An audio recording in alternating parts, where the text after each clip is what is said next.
Bapak, Ibu, serta rekan semuanya, terima kasih saya ucapkan karena telah meluangkan waktu untuk menghadiri acara sosialisasi saya untuk kegiatan aktualisasi saya. Aktualisasi saya yang berjudul optimalisasi program santun lansia untuk meningkatkan pelayanan kesehatan lansia di PT Puskesmas Unpar Kabupaten Kutai Barat.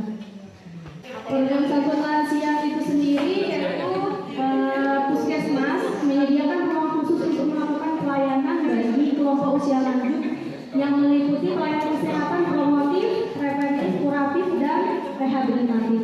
Ciri-ciri dari Puskesmas santun lansia yaitu pelayanan yang secara aktif, baik, berkualitas, sopan, serta memberikan pelayanan prioritas kepada usia lanjut. Di sini usia lanjut yang menjadi sasaran program kesehatan lansia adalah ada 3, pralansia, lansia, dan lansia risti. Pralansia usianya 45 sampai 59 tahun, untuk lansia 60 sampai 69 tahun, sedangkan untuk lansia risti yang 70 tahun atau 60 tahun dengan masalah. Sasarannya tidak hanya lansia, tapi juga keluarganya dan lingkungan dan orang-orang yang ada di sekitar lansia. Kemudian tujuan program santun lansia ini ada 2 tujuan umumnya, yaitu kebijakan pelayanan kesehatan lansia untuk meningkatkan derajat kesehatan lansia untuk mencapai lansia sehat, mandiri, aktif, produktif, dan berdaya guna bagi keluarga dan masyarakat. Adapun tujuan khususnya adalah meningkatkan cakupan kualitas pelayanan kesehatan santun lansia, meningkatkan koordinasi dengan program lintas sektor, organisasi, serta pihak terkait lainnya. Puskesmas santun lansia yaitu upaya meningkatkan dan pemantapan kesehatan usia lanjut di sasaran fasilitas kesehatan dasar yang meliputi ada 2, pelayanannya di dalam gedung dan di luar gedung. Puskesmas melakukan pelayanan prioritas pada pasien lanjut usia yaitu di atas usia 60 tahun, meliputi aspek promotif, preventif, kuratif, dan rehabilitatif secara proaktif, baik, sopan, memberikan dukungan dan kemudahan bagi lansia. Adapun kegiatan Puskesmas santun lansia yang akan saya laksanakan ada 5 kegiatan. Yang pertama, membuat rancangan alur pelayanan dan media informasi dalam gedung.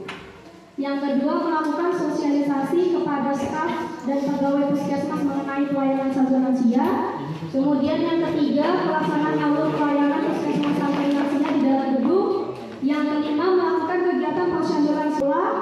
Yang kelima, kegiatan kunjungan rumah atau home care bagi lansia berisiko tinggi yang tidak. Diagram alurnya, yang pertama, lansia datang, kemudian melakukan screening lansia apakah pasien ini termasuk dalam kategori usia lansia yaitu 60 tahun ke atas. Kemudian di petugas screening, kemudian petugas akan mengantarkan hasil screeningnya ke loket pendaftaran, dan di situ juga nanti ada seorang caregiver.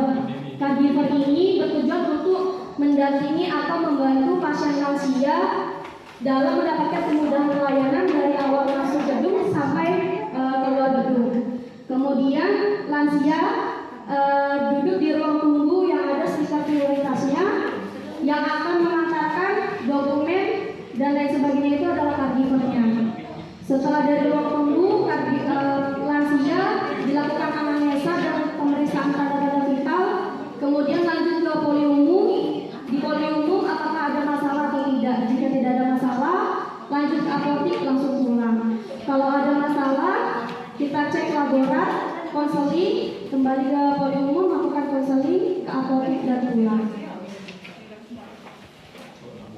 Media informasi yang saya buat untuk kegiatan kedua ini kan membuat rancangan. Untuk kegiatan pertama, membuat rancangan alur pelayanan dan media informasi dalam gedung.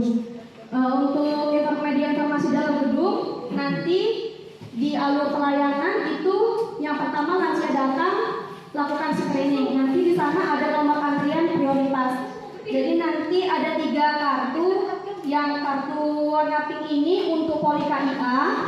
Jadi nanti bisa dibedakan mana pasien yang KIA, mana pasien lansia, dan mana pasien untuk poli umum. Yang pink ini untuk pasien KIA, kemudian yang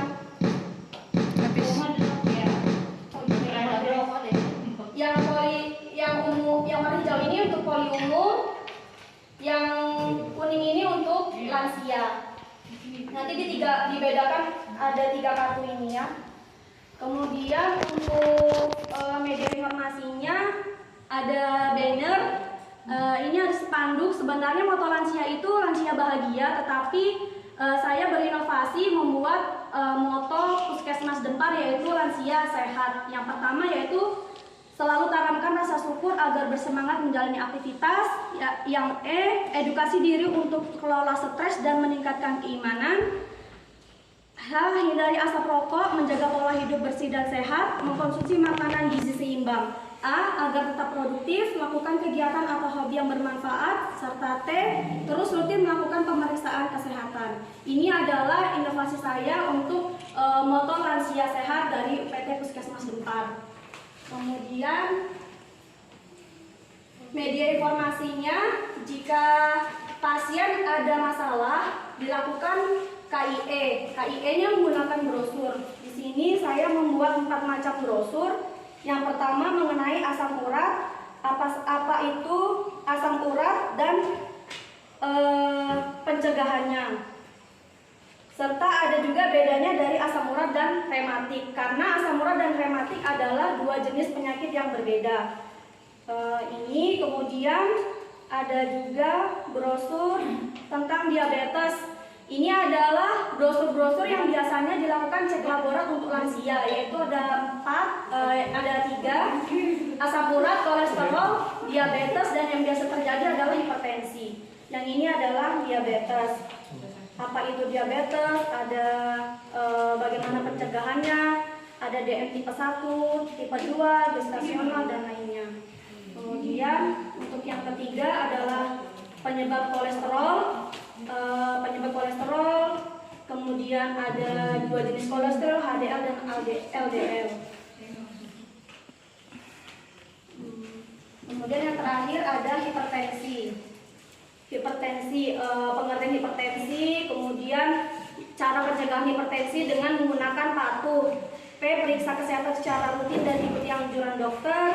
A. Atasi penyakit dengan pengobatan yang tepat dan teratur. T. Tetap diet dengan gizi seimbang. U. Upayakan aktivitas fisik dengan aman. Dan H. Hindari asap rokok, alkohol, dan zat karsinogenik lainnya. Itu tadi adalah media informasi untuk dalam gedung. Kemudian nanti akan ada juga pengisian KMS. KMS-nya seperti ini. Di dalam gedung maupun nanti kegiatan untuk di luar gedung. Ini contoh dari punyanya Kak Rukom, yang punya saya nanti akan masih di perjalanan. Jadi ini nanti yang untuk diisi di dalam gedung. Nanti ada juga kartu kontrol lansia.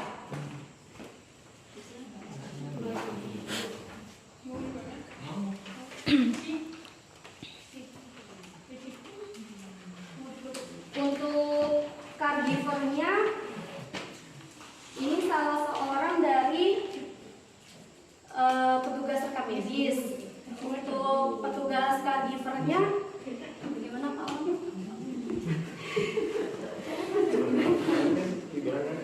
Caregivernya itu yang ini ya, Dwika ya rencananya di ini. Nanti kalau caregivernya nanti bisa dibantu dilatih sama Bu Hasyana Guto. Nanti ada sudah pernah pelatihan. Nanti dilatih sendiri, maksudnya diajari sendiri.